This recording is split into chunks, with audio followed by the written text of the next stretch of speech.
সংসদের বাজেট অধিবেশন শুরু হবে 31শে জানুয়ারি। দফার অধিবেশন চলবে 2 মাসেরও বেশি সময় ধরে।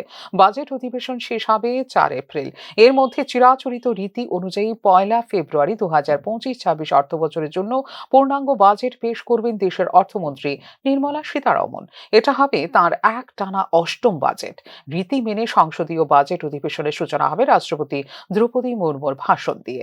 31শে জানুয়ারি প্রথম দিনেই সংসদের 2 কক্ষ লোকসভা ও রাজ্যসভায় ভাষণ দেবেন অর্থমন্ত্রী। সংসদীয় বাজেট অধিবেশন হবে 2টি পর্যায়ে। প্রথম পর্যায়টি চলবে 31শে জানুয়ারি থেকে 13 ফেব্রুয়ারি পর্যন্ত। এই পর্বে রাষ্ট্রপতি বক্তৃতার জবাবি ধন্যবাদ জ্ঞাপন বক্তৃতা দেবেন প্রধানমন্ত্রী নরেন্দ্র মোদী।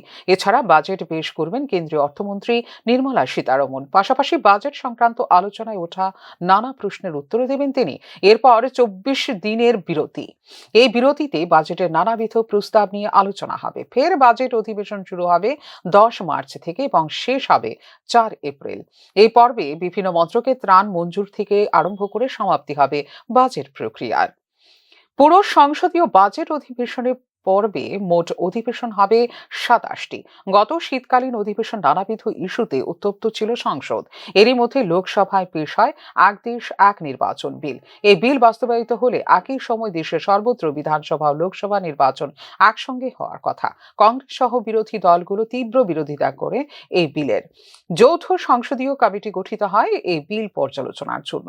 4 জানুয়ারি অনুষ্ঠিত হয় এই কমিটির প্রথম বৈঠক।